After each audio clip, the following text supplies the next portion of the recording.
In the summer of 1749, the Swedish naturalist Per Kam visits the valley of the St. Lawrence and is enchanted by what he sees.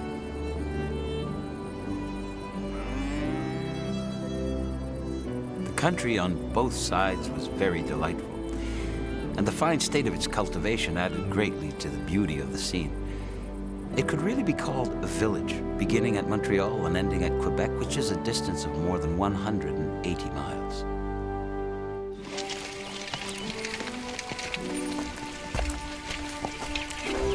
Most of the inhabitants live on seigneuries, large farms along the river. For 35 years now, no enemy has attacked the St. Lawrence Valley. The population is steadily growing and life is comfortable. Many sons of the pioneers have become large landowners. On the colony's first highway, the King's Road, it takes 4 days to travel from Quebec to Montreal. This is a good country for crops.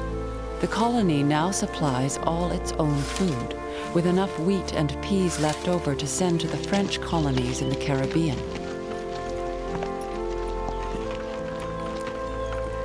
Per Kam has spent 9 months in the English colonies. What impresses him most about Canada is the behavior of its people.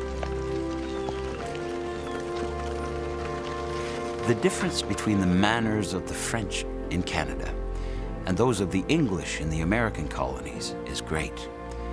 Here, the gentlemen and ladies, as well as the poorest peasants and their wives, are called Monsieur and Madame. The men are extremely civil and take their hats off to every person whom they meet in the streets. In 1749, when Kam visits, New France has a population of 50,000 people. The English colonies have 20 times more, almost 1 million. Despite the enormous difference in size, Kam sees a glowing future for the little French colony. It is true that the inhabitants are poor, but they love their king. Anyone who notices that all the dwellings in Canada are filled with children, and that the men and women of French origin are better made than anyone else to have children. Anyone who considers to what extent the Canadiens are alert, joyful, courageous, able to withstand any hardship, that person must also foresee that Canada will soon become an extremely powerful country and the Rome of the English provinces.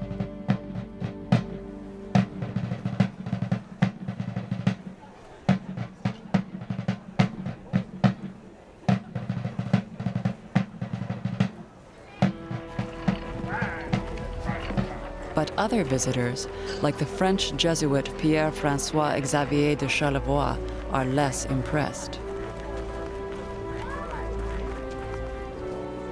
Their carefree attitude, an aversion to sustained work, and a spirit of independence, these are their most obvious weaknesses. It is as though the air one breathes in this vast continent contributes to them. But their contact with the natural inhabitants is more than enough to shape this character. The Jesuits have had a college in Quebec since 1635, where the same curriculum is taught as in France. But the young Canadians prefer a more practical education. Many are convinced that they are not suited to the sciences that require considerable diligence and sustained study. But no one can deny their rare genius for the mechanical arts. They almost need no teacher to excel, and every day we see some of them succeed in every trade without even an apprenticeship.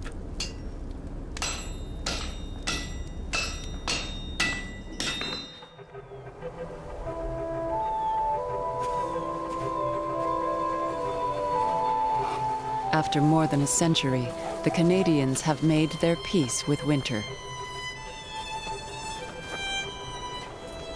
For 6 months, they are free from work in the fields, free to relax and socialize. and kick up their heels. Judge Pierre Rambaud strongly disapproves of one favorite winter pastime.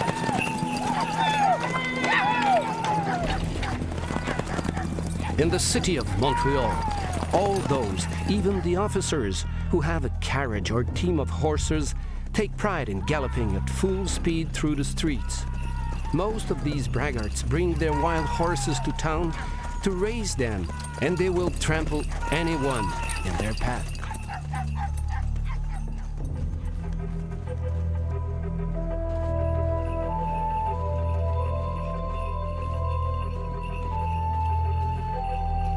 But not all the Canadians love winter.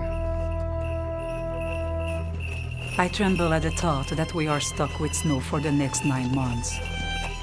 I'd rather be in France. At least I wouldn't be exposed to freeze and die in a pile of snow.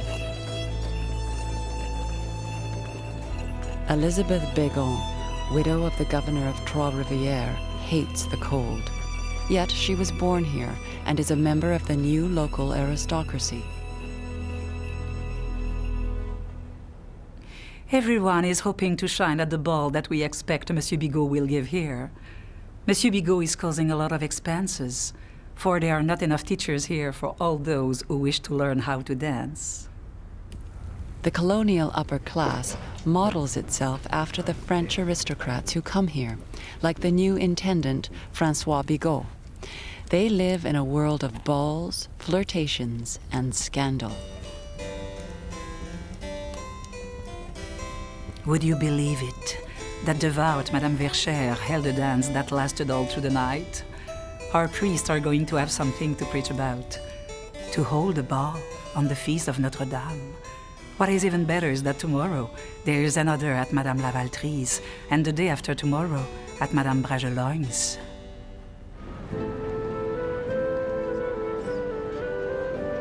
In 1750, Elizabeth Bégon's wish comes true. She moves to France, free at last of the Canadian winter she so detests. But she is soon disappointed. In France, I believed that with money, one could have anything one wanted. But in truth, I find that things here are better than in Canada, only in December, January, and February. Everything else is worse. The aristocrats of Versailles give her a nickname, l'Iroquoise. She will never return to Canada.